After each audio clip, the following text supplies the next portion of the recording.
लखीमपुर की आवाज लखनऊ तक तो जानी चाहिए। जानी चाहिए कि नहीं जानी चाहिए?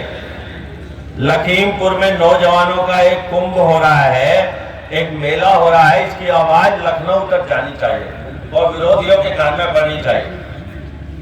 इसलिए जोर से नारा लगाओ, भारत माता की जय, भारत माता की जय, भारत माता की जय। जवानी जिंदाबाद, बोलो जिंदाबाद जिंदाबाद, जवानी जिंदाबाद जिंदाबाद जिंदाबाद, जवानी जिंदाबाद जिंदाबाद जिंदाबाद। मैं कहूंगा जिस ओर जवानी चलती है तुम कहोगे उस ओर जमाना चलता है, उस ओर जमाना चलता है। जिस ओर जवानी चलती है उस ओर जमाना चलता है, जिस ओर जवानी चलती है उस ओर जमाना चलता है। आज के इस युवा सम्मेलन में इस आयोजन की अध्यक्षता करने वाले लोकप्रिय और यशस्वी जिलाध्यक्ष युवा नेता आदरणीय सुनील सिंह जी, विशिष्ट अतिथि युवा मोर्चा के प्रदेश मंत्री भाई सौरभ शर्मा जी, विशिष्ट अतिथि युवा मोर्चा के क्षेत्रीय अध्यक्ष भाई नितिन मित्तल जी, भाजपा के जिला प्रभारी और मैं जब प्रदेश अध्यक्ष था मेरे साथ प्रदेश मंत्री रहे ऐसे मेरे मित्र आदरणीय शंकरलाल लोधी जी, भारतीय जनता युवा मोर्चा के यशस्वी और कर्मशील जिलाध्यक्ष भाई राम पांडे जी, जिला महामंत्री मंच संचालन करने वाले भाई शैलेश तिवारी जी, हमारे भाई निखिल मणि त्रिपाठी जी, भाई ज्योतिर्मय बर्तरिया जी, हमारे क्षेत्रीय कार्य समिति की सदस्य बहन सोमी शर्मा जी, भाई गुरजीत सिंह जी और हमारी पार्टी के लोकप्रिय जनप्रिय विधायक आदरणीय अरविंद गिरी जी, लोकप्रिय जनप्रिय सर्वप्रिय विधायक जो हर समय मुस्कुराते हैं भाई रोमी साहनी जी। रोमी साहनी जी की मुस्कुराहट आप लोग देखते हैं कि नहीं देखते हैं? हमारे लोकप्रिय जनप्रिय विधायक भाई श्री सौरभ सिंह जी, सोनू जी, हमारे लोकप्रिय जनप्रिय विधायक युवा नेता भाई शशांक वर्मा जी, यहाँ मंच पर उपस्थित सभी अन्य नेतागण और मेरे सामने इस मैदान में उपस्थित लखीमपुर की नौजवान शक्ति, ऐसा नौजवान शक्ति, अच्छा सदर विधायक भाई योगेश वर्मा जी, हाँ देर से ही आते हैं आप, मुझे पता है लेकिन आ जाते हैं। तो यहाँ पर मेरे सामने उपस्थित नौजवान साथियों, पत्रकार मित्रों, छायाकार दोस्तों, मैं लखीमपुर के नौजवानों की इतनी बड़ी तादाद और बड़ी संख्या देखकर आज मैं दावे के साथ कह सकता हूं कि आने वाले दिनों में लखीमपुर का नौजवान, लखीमपुर की युवा शक्ति यहां भारी तादाद में भारी बहुमत से 8 विधानसभा को जिताने जा रही है, ये मैं कह सकता हूं। वास्तव में आपका ये उत्साह, जितने लोग मैदान में हैं उससे ज्यादा बाहर घूम रहे हैं, आपका ये उत्साह बताता है कि उत्तर प्रदेश में भारतीय जनता पार्टी की सरकार ने काम किया है। मोदी जी और योगी जी के कामों पर आपका हस्ताक्षर, आपकी मोहर लग रही है। मेरे नौजवान दोस्तों, मैं आपको बताना चाहता हूं कि उत्तर प्रदेश ये महान लोगों का प्रदेश रहा है। उत्तर प्रदेश ये भीम का उत्तर प्रदेश है, अर्जुन का उत्तर प्रदेश है, ये युधिष्ठिर का उत्तर प्रदेश है, ये उत्तर प्रदेश राम प्रसाद बिस्मिल का उत्तर प्रदेश है, ठाकुर रोशन सिंह का उत्तर प्रदेश है, यह फतुल्ला खान का उत्तर प्रदेश है, प्रेमचंद का उत्तर प्रदेश है, राम मनोहर लोहिया का उत्तर प्रदेश है, ये पंडित दीनदयाल उपाध्याय का उत्तर प्रदेश है, पुरुषोत्तम दास टंडन का उत्तर प्रदेश है, और ये भारत माता के लाडले सपूत अटल बिहारी वाजपेयी का उत्तर प्रदेश है। इस उत्तर प्रदेश की धरती में वो कबीरा ने जन्म लिया है, जो कबीरा 2 लाइन में कहता है, जीवन का सार समझाता है। और वो 2 लाइन में कबीरदास जी कहते हैं, कबीरा खड़ा बाजार में मांगे सबकी खैर, ना काहू से दोस्ती ना काहू से बैर। 2 लाइन में जीवन का सार बताने वाले कबीरा का ये उत्तर प्रदेश है, गुरु गोरखनाथ का उत्तर प्रदेश है, और ये गोस्वामी तुलसीदास का उत्तर प्रदेश है। जो गोस्वामी तुलसीदास जी ने रामचरितमानस की रचना करके 2 लाइन में समझाया, निर्मल मन जुन सो मोहि पावा, मोहि छल छिद्र कपट न भावा। 2 लाइन में जीवन का सार समझाया। ऐसे गोस्वामी तुलसीदास का उत्तर प्रदेश है, चंद्रशेखर आजाद का उत्तर प्रदेश है, प्रेमचंद का उत्तर प्रदेश है। ऐसे में सैकड़ों और हजारों नाम बता सकता हूं। ये धन सिंह कोतवाल का उत्तर प्रदेश है, बाबा श्यामल का उत्तर प्रदेश है, और खूब लड़ी मर्दानी वो तो झांसी वाली रानी का उत्तर प्रदेश है। अरे ऐसे महान लोगों का, हुतात्माओं का उत्तर प्रदेश है। भगवान नारायण ने, भगवान ने, परमात्मा ने, परम शक्ति ने 2-2 बार जन्म लेने के लिए उस उत्तर प्रदेश के गर्भ को चुना है। एक बार वो राम बनकर आए हैं, तो एक बार मथुरा में कृष्ण बनकर आए हैं। अरे उनको तो अधिकार था, वो परम शक्ति थे, परमात्मा थे। वो उड़ीसा में जन्म ले सकते थे, वो जम्मू में जन्म ले सकते थे, लेकिन उन्होंने मेरी गंगा यमुना की धरती को 2-2 बार चुना है जन्म लेने के लिए। कुछ तो खास बात रही होगी इस धरती में, लेकिन उस खास बात को बर्बाद करने का काम किया, महापुरुषों का अपमान करने का काम किया सपा और बसपा ने। समाजवादी पार्टी की सरकार जब उत्तर प्रदेश में आई तो चारों तरफ तबाही तबाही तबाही, ऐसी तबाही कि बहन बेटी सड़क पर नहीं चल सकती थी, गुंडे फत्तियां करते थे, लफंगे फत्तियां करते थे। ऐसा माहौल था कि नहीं था सपा के शासन में? बताओ, बोलो था कि नहीं था? हाथ उठाओ अगर था तो। चारों तरफ ऐसा माहौल था, हमारी बहन बेटियां शाम के समय या दोपहर में सड़कों पर नहीं निकल सकती थी। मुझे याद है पश्चिम उत्तर प्रदेश में टिकोला शुगर मिल है मुजफ्फरनगर में, और टिकोला शुगर मिल से समाजवादी पार्टी की सरकार के समय 10-12 भैंसा बूटी से किसान अपना गन्ना डाल कर आ रहे थे। पीछे से गुंडे और बदमाश आए, उन 10-12 किसानों को रोका और उनके सामने एक ट्रक खड़ा किया और उनके 12 छोटे ट्रक में उनके सामने लाद कर ले गए। ऐसा नंगा नाच समाजवादी पार्टी की सरकार में होता था।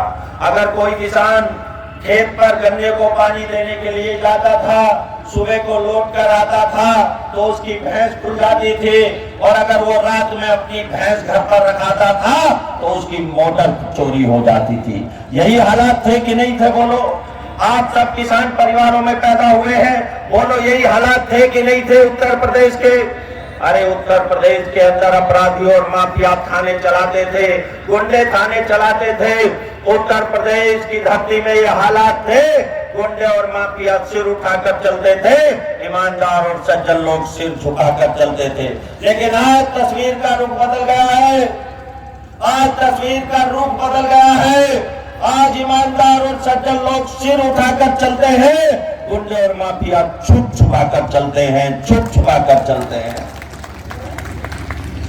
आज गुंडे और माफिया जेलों में भी डरते हैं, सड़कों पर भी डरते हैं। डरते हैं कि नहीं डरते हैं? बोलो ईमानदारी से, अपने दिल पर हाथ रखकर बोलो, गुंडे उत्तर प्रदेश में डरते हैं कि नहीं डरते हैं?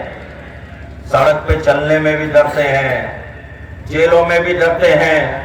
या तो गुंडे माफिया अपराधी उत्तर प्रदेश की धरती को छोड़कर भाग गए हैं, या फिर जेलों में डाल दिए गए हैं, या फिर उनका राम नाम सत्य हो गया है। ऐसा उत्तर प्रदेश के अंदर माफियाओं से धरती को खाली करा लिया गया है। मेरे नौजवान दोस्तों, तख्त बदला है, तस्वीर बदली है। तख्त बदला है, तस्वीर बदली है। योगी जी ने उत्तर प्रदेश की तकदीर बदली है। ऐसे उत्तर प्रदेश आज दिखाई देता है। एक जमाना था नौजवान दोस्तों, एक जमाना था जब उत्तर प्रदेश सारे देश में प्रश्न प्रदेश बन गया था, सवालों का प्रदेश बन गया था। यहाँ केवल सवाल ही सवाल थे। लेकिन आज मैं गर्व के साथ कह सकता हूँ, आपका भी सीना चौड़ा होता होगा, आज उत्तर प्रदेश वास्तव में उत्तर देने वाला प्रदेश बन गया है, उत्तर प्रदेश बन गया है। आज उत्तर प्रदेश का इंडस्ट्रियलाइजेशन हो रहा है। आज उत्तर प्रदेश में लाखों करोड़, हजारों करोड़ रुपए का इन्वेस्टमेंट, उद्योगपति आते हैं, उद्योग लगा रहे हैं। आज उत्तर प्रदेश में हमारा सेना का कॉरिडोर बन रहा है। मेरे मित्रों, आज उत्तर प्रदेश विकास की दौड़ में सबसे आगे चल रहा है। मेरे दोस्तों, उत्तर प्रदेश जैसी 24 करोड़ आबादी के लिए आज उत्तर प्रदेश में केवल सरकारी प्लेटफार्म से रोजगार नहीं दिया जा सकता। ये मैं वास्तविकता के साथ कह रहा हूं। अगर उत्तर प्रदेश के नौजवानों के हाथों को रोजगार देना है तो उत्तर प्रदेश का इंडस्ट्रियलाइजेशन करना होगा, उत्तर प्रदेश का औद्योगिकीकरण करना होगा। और औद्योगिकीकरण सिर्फ 3 कारणों से हो सकता है। उसके लिए 3 मूलभूत आवश्यकताएं चाहिए। पहली आवश्यकता, उसके लिए 24 घंटे इलेक्ट्रिसिटी चाहिए, जो योगी जी ने उपलब्ध करा दी है। दूसरी आवश्यकता है, उत्तर प्रदेश में अच्छी सड़कें चाहिए, जो योगी जी ने उपलब्ध करा दी है। और तीसरी, उद्योगपति अगर 1000 करोड़ लगाएगा, 500 करोड़ लगाएगा तो 1000 नौजवानों के हाथों को रोजगार भी लाएगा। लेकिन वो रोजगार तब देगा, 1000 करोड़ तब लगाएगा जब उसकी जान माल की सुरक्षा की गारंटी कोई राज्य देगा। आज मैं गर्व के साथ कह सकता हूं, हमारे माननीय मुख्यमंत्री जी ने उनकी जान माल की सुरक्षा की गारंटी भी उपलब्ध कराई है। आज उत्तर प्रदेश के अंदर उद्योगपति को कोई डर नहीं है। आज उससे कोई फिरौती वसूली नहीं जा सकती। जो फिरौती वसूलने का काम करेगा वो गोली का निशाना बनेगा। आज ऐसा मैसेज योगी जी ने उत्तर प्रदेश में दिया है। मेरे मित्रों, आज उत्तर प्रदेश में उद्योगपति आ रहे हैं, उद्योग लगा रहे हैं और नौजवानों के हाथों के लिए रोजगार ला रहे हैं। इसलिए हमारी सरकार ने 4.5 लाख 5 लाख रोजगार दिए हैं सरकारी क्षेत्र में, बिना भेदभाव के, बिना भाई भतीजावाद के। एक जमाना था इटावा से सूची आती थी कि नहीं आती थी? पुलिस में कोई भर्ती होती थी, इटावा से सूची आती थी। पब्लिक सर्विस कमीशन में भर्ती होती थी, इटावा से सूची आती थी। लेकिन आज कोई सूची नहीं आती है। आज बिना भाई भतीजावाद के रोजगार दिया जाता है। मेरे मित्रों, ऐसा बदलाव, ऐसा परिवर्तन उत्तर प्रदेश में हो रहा है। मोदी जी जब से आए हैं, योगी जी जब से आए हैं, खजाने का मुंह गरीबों की तरफ खोल दिया है। बोलो, खोला है कि नहीं खोला है? चौड़ी चौड़ी सड़कें बन रही हैं। आज लखीमपुर से शाहजहांपुर तक 4 लेन की सड़क बन रही है कि नहीं बन रही है? हाथ उठाकर बताओ, बन रही है कि नहीं बन रही है? आज लखीमपुर से दुधवा तक चौड़ी सड़क बन रही है कि नहीं बन रही है? बताओ। आज चारों तरफ चौड़ी चौड़ी सड़कें बन रही हैं। गडकरी जी ने पूरे हिंदुस्तान में नेशनल हाईवे की चौड़ी चौड़ी सड़कें बनाने का काम किया है। मेरे मित्रों, ये काम इसलिए हो रहे हैं क्योंकि मोदी जी का 125 करोड़ 135 करोड़ नागरिक ही उनके भाई बहन हैं और उत्तर प्रदेश के मुख्यमंत्री के लिए भी 24 करोड़ नागरिक भाई बहन के रूप में है। इसलिए आज ये काम हो रहे हैं। इसलिए नौजवान दोस्तों, आज आपका धर्म बनता है, आज आपकी जिम्मेदारी बनती है। वो जो फिर आए हैं, नई सपा है, नई हवा है, नई हवा है, नई सपा है, वो कोई नए नहीं है। आप भूल गए, कन्नौज के अंदर एक नौजवान का सिर कटवा लिया था मुख्यमंत्री रहते हुए। आप भूले हो क्या? याद है कि नहीं है? वो नीरज शुक्ला, क्या नाम था?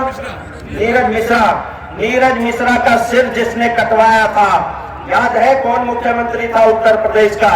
याद है कि नहीं याद है? कन्नौज के नीरज मिश्रा का उसने कुछ बोल दिया था तो उसका सिर कटवा लिया था। ऐसे गुंडे माफिया अपने आप को फिर से सरकार में आने का दावा करते हैं, नारा लगाते हैं, नई सपा है, नई हवा है। अरे ये कोई सपा नहीं है, ये गुंडों की सपा है, अपराधियों की सपा है, माफियाओं की सपा है और इसका सपा ही होना है, सपा ही होना है इसको। दोस्तों, कसम खा लो, कसम उठा लो, इसको उत्तर प्रदेश की धरती पर इस बेल को पनपने नहीं देंगे। पनपने दोगे क्या? पनपने दोगे क्या? ये विष की बेल है, ये कोई नई सपा नई हवा नहीं है, ये विष की बेल है। बोलो विष की बेल है कि नहीं है? ये विष की बेल है। इस विष की बेल को पनपने मत देना जवानी, नहीं तो तुम्हारी आने वाली पीढ़ियां तुम्हें माफ नहीं करेंगी। ये विष की बेल है, ये वही विष की बेल है जो 1992 में अयोध्या में कार सेवकों को मरवाई थी। याद है कि नहीं है? ये वही विष की बेल है जिसने नीरज मिश्रा की गर्दन कन्नौज में कटवाई थी। ये वही विष की बेल है जिसने आतंकवादियों को छोड़ा था। और ये वही विष की बेल है जो गौरव और सचिन, दो हमारे मुजफ्फरनगर के जाट समुदाय के युवा थे, अपनी बहन की सुरक्षा करने गए, उनको मारा गया, उनको सरेआम मारा गया। और मारने के बाद जिन्होंने मारा वो पकड़े गए, लेकिन रात में ही छुड़वा दिए गए थे। ये वही सपा है, ये वही सपा है। तो इसलिए मैं आपसे कहने के लिए आया हूं मेरे दोस्तों, इसके बिल्कुल बुलावे में आने की जरूरत नहीं है। इनसे खबरदार रहना है। उत्तर प्रदेश की धरती माता जिन महान सपूतों की धरती माता है, उसी महानता की ओर इस उत्तर प्रदेश को ले जाना है। और उस महानता की ओर अगर इसको कोई ले जा सकता है तो केवल भारतीय जनता पार्टी ले जा सकती है, केवल भारतीय जनता पार्टी ले जा सकती है मेरे दोस्तों। क्योंकि भारतीय जनता पार्टी का संकल्प है, तेरा वैभव अमर रहे मां। भारत माता के लिए हम वचनबद्ध हैं, हम भारत माता के लिए काम करते हैं। हम विधायक एमपी बनाने के लिए काम नहीं करते, गलतफहमी है। भारतीय जनता युवा मोर्चा का युवा, भारतीय जनता पार्टी का युवा किसी को विधायक एमपी बनाने के लिए काम नहीं करता है। अगर वो काम करता है तो इस नारे के लिए काम करता है, तेरा वैभव अमर रहे मां, हम दिन चार रहे न रहे। हे भारत मां, तुझको अमर रहना चाहिए। हे भारत मां, तुझे दुनिया का सिरमौर बनना चाहिए। हे भारत मां, तुझे दुनिया के सबसे ऊंचे सिंहासन पर बैठना चाहिए। इसलिए हम काम करते हैं। हमारी जवानी और हमारी जिंदगानी का एकमात्र यही लक्ष्य है कि भारत मां सबसे ऊंचे सिंहासन पर बैठ जाए। और भारतीय जनता पार्टी का एकमात्र लक्ष्य है अंत्योदय, अंतिम आदमी का उदय। जो लाइन में पीछे रह गया है, जो पिछड़ गया है, जिसका कोई साथी नहीं है, जिसका कोई साथी नहीं है और जिसका कोई सिफारशी नहीं है, पंडित दीनदयाल उपाध्याय जी हमको मंत्र देकर गए हैं, वही अंतिम आदमी का उदय करना है। इसलिए भाजपा का लक्ष्य है अंत्योदय, अंतिम आदमी का उदय, अंतिम आदमी का उदय। उस अंतिम आदमी के लिए भारतीय जनता पार्टी काम करती है। इसलिए मेरे दोस्तों, आप सब जुटे रहो, डटे रहो।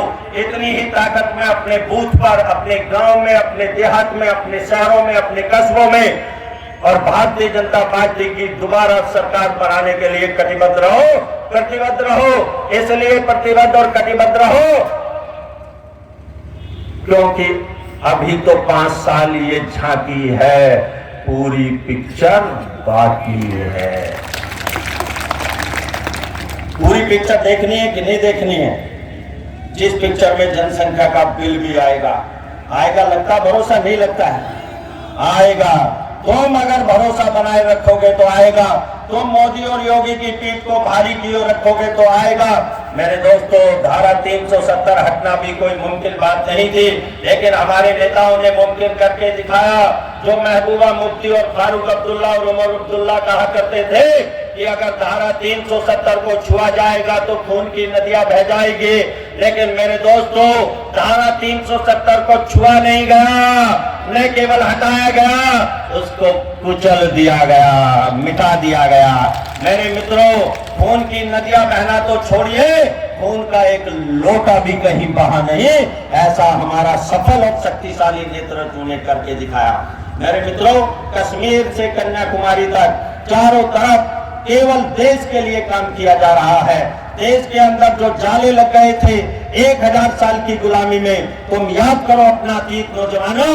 जो नौजवान अपना अतीत याद करेंगे वो प्रेरणा लेंगे और वो नया भारत गढ़ सकेंगे। मेरे दोस्तों, जो समाज, जो कौम अपने अतीत से प्रेरणा नहीं लेती है वो मिट जाती है। बोलो, मिट जाती है कि नहीं मिट जाती है? बोलो, मिट जाती है कि नहीं मिट जाती है? 1000 साल हम गुलाम रहे, उस गुलामी के कालखंड को याद किया करो। जब मोहम्मद गौरी आए, गजनवी आए, हमारी धरती को प्रदलित किया, हमारे लोगों को कुचला, हमारे लोगों को मारा, हमारे सोने को लूट कर ले गए, हमारे देश को लूट कर ले गए। वो 1000 साल याद किया करो मेरे दोस्तों। भारतीय संस्कृति को कुचलने का काम उस 1000 साल में हुआ, लेकिन आज हमारे पास ऐसा प्रधानमंत्री है जो भारत माता का गौरवगान बढ़ा रहे हैं, जो भारत की संस्कृति को दुनिया में फैला रहे हैं। अरे पहले ऐसे प्रधानमंत्री होते थे जो विदेशों में जाते थे, मजारों पर चादर चढ़ाते थे। पहला प्रधानमंत्री ऐसा आया है जो विदेश में जब गया है, मंदिर में माथा झुकाया है, ऐसा पहला प्रधानमंत्री हिंदुस्तान में आया है। अरे दोस्तों, पहला प्रधानमंत्री हमने देखा है, जवानी ने देखा है, आपने देखा है, जो आजाद भारत के इतिहास में अयोध्या गया तो जाने के बाद भगवान राम के चरणों में सीधा दंडवत लेट गया। पहला प्रधानमंत्री हमने हिंदुस्तान में ऐसा देखा है। उससे पहले कोई दंडवत प्रधानमंत्री की तस्वीर देखी है क्या? देखी है क्या? अरे हाथ उठाकर बताओ, देखी है क्या? देखी है क्या? पहला प्रधानमंत्री आया जो भगवान राम के चरणों में सीधा दंडवत लेट गया। और ये दंडवत लेटने का मतलब केवल इतना था कि हम राम के हैं, राम काम के हैं और राम काज के लिए ही हमारा जीवन समर्पित है। ये संदेश हिंदुस्तान को और दुनिया को देना चाहते थे। पहला प्रधानमंत्री हिंदुस्तान के पास ऐसा प्रधानमंत्री है जो जापान के राष्ट्रपति को बनारस में लाते हैं, गंगा के तट पर ले जाते हैं, एक आरती की थाली उसके हाथ में थमाते हैं, एक आरती की थाली उसके हाथ में थमाते हैं और एक थाली अपने हाथ में लेते हैं और शिंजो आबे से गंगा की आरती कराते हैं, भारतीय संस्कृति का मान बढ़ाते हैं। ऐसा हुआ कि नहीं हुआ? बोलो, हुआ? हाथ उठाओ, बोलो। ये भारतीय संस्कृति का गौरव गान कराते हैं मेरे प्रधानमंत्री। इतना ही नहीं, हमारे पास ऐसे प्रधानमंत्री हैं जो ऑस्ट्रेलिया के प्रधानमंत्री को अक्षरधाम मंदिर में बुलाते हैं, एक दूध का लोटा अपने हाथ में लेते हैं, एक उसके हाथ में थमाते हैं और भगवान शंकर जी को उसके हाथों से निहलवाते हैं, अपनी संस्कृति का ऐसे गौरव गान कराते हैं। सारी दुनिया में योग दिवस मनवाने का काम करते हैं, भारतीय संस्कृति को फैलाने का काम करते हैं। पहले प्रधानमंत्री, कांग्रेसी प्रधानमंत्री भारतीय संस्कृति पर सरमाया करते थे और जो भारत का पहला प्रधानमंत्री था वही हिंदुस्तान का दुर्भाग्य था। उसने कहा आई एम एक्सीडेंटल हिंदू। बोलो, कहा कि नहीं कहा? I am accidental Hindu. अरे भाई, ये कहने की क्या जरूरत थी आई एम एक्सीडेंटल हिंदू? तो हिंदू था तो हिंदू कहता, मुसलमान था तो मुसलमान कहता। फिर ऐसी पीढ़ी तैयार हुई जिन्होंने आंखों में धूल झोंकने का काम किया। राजीव गांधी के बाप का नाम क्या था? क्या नाम था? फिरोज खान। तो फिरोज खान के बेटे का नाम तो अफरोज खान होना चाहिए था। भारत माता की जय! भारत माता की जय! भारत माता की जय! फिरोज खान के बेटे का नाम तो अफरोज खान होना चाहिए था। सुनील सिंह जी, आपके बेटे का नाम क्या है? सम्राट सिंह। अशोक कटारिया के बेटे का नाम अभिमन्यु है। जैसी संस्कृति वैसे नाम होते हैं। फिरोज खान के बेटे का नाम तो अफरोज खान होना चाहिए था। अरे दुष्टों, तुमने हिंदुस्तानियों के, हिंदुओं के आंख में धूल क्यों झोंकी? तुमने राजीव गांधी को रख दिया। ये धूल झोंकने का खेल अब चलने वाला नहीं है। बोलो, चलेगा क्या? ये धूल झोंकने का खेल चलेगा क्या? मैं कहना चाहता हूं कि अगर यूसुफ खान को पिक्चर में काम करना है तो यूसुफ खान नाम से क्यों नहीं करना चाहिए? दिलीप कुमार का नाम से क्यों करना चाहिए? ये आंखों में धूल झोंकने का काम बंद होना चाहिए इस हिंदुस्तान में। हिंदुस्तान के अंदर आंखों में धूल झोंकने का काम किया इन कांग्रेसियों ने। फिरोज खान के बेटे का नाम राजीव गांधी रख लिया गया, उसके बेटे का नाम राहुल गांधी और उसके बेटे का नाम, बेटी का नाम प्रियंका गांधी। और सोचो, वो गंगा में डुबकी लगाती है, वो मंदिर मंदिर जाते हैं, वो हिंदुत्व की बात करा। जिसको इतनी अकल नहीं कि हिंदू और हिंदुत्व दोनों एक ही चीज है, वो हिंदुस्तान में राज करने की सोचते हैं। अरे मनुष्यत्व, मनुष्य का तत्व, यही हुआ ना, संधि विच्छेद कर लो किसी तत्व, उसका मनुष्यत्व, मनुष्य का तत्व, हिंदुत्व, हिंदू का तत्व। वो कह रहा मैं हिंदू हूं, हिंदुत्व वाला नहीं हूं।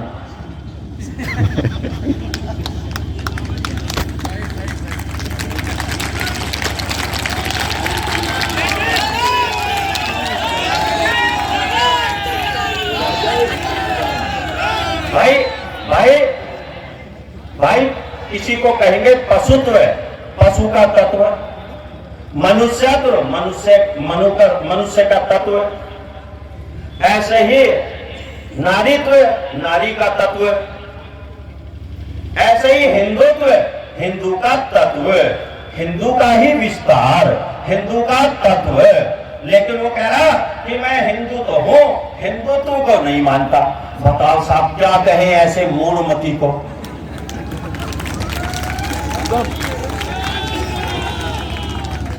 और इस प्रियंका गांधी की सुन लो, जो उत्तर प्रदेश में बातें बनाती घूम रही है। ये प्रियंका गांधी कहते हैं कि हम हिंदू हैं। अरे उसके उसकी बेटी का नाम है मारिया। अगर मेरी बात में झूठ हो तो मुझे फांसी पर लटका दिया जाए।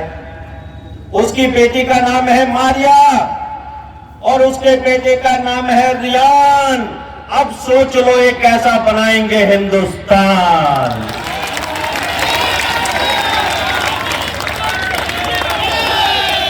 जिसकी बेटी का नाम है मारिया और बेटे का हो रियान, ये कैसा बनाएंगे हिंदुस्तान। जय श्री राम।